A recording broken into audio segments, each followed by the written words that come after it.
Jeg valgte at melde mig ind i Aarhus Bugts Vindmøllelaug, fordi at det var så dejlig en konkret ting at melde sig ind i. Fordi at vindmøllerne kom til at blive placeret lige her udenfor i Aarhus Bugt. Og det giver mig en dejlig konkret ting på, at jeg har investeret i noget, som jeg kan se bliver til noget. Jeg hørte om Vindmøllelauget gennem min bekendt, som havde kontakt med nogle af stifterne.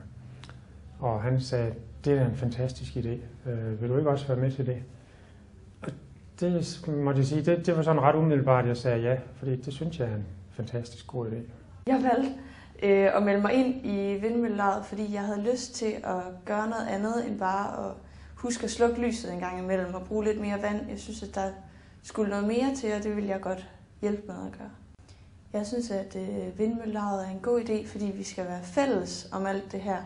Det nytter ikke, at der kun er nogen, der gør noget for det. Jeg synes, vi alle sammen skal prøve at gøre en indsats. Og så er det godt for dem, der har lyst til at gøre en lidt større indsats. Der er jo nogle entusiastiske og dygtige mennesker, som har taget initiativ til det her. Og dem tror jeg på, og jeg tror på projektet.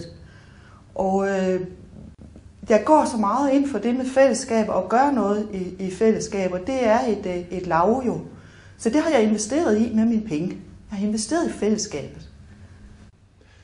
Jeg meldte mig ind i VÅB af flere grunde, men den vigtigste det var, at jeg tidligere havde været med i et vindmøllelaug.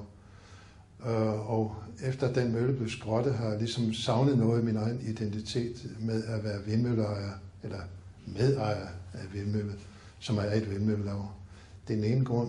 Og den anden grund, det er, jeg er ingeniør inden for energiteknik, og har arbejdet med det i mange år. Jeg tror, jeg er 74 nu. Og der har jeg arbejdet med energiteknik, vedvarende energiteknik og miljø. Og derfor er det naturligt for mig at satse på noget som vindmøller. Og et laug er den naturlige måde, som almindelige borgere går ind og får medejerskab.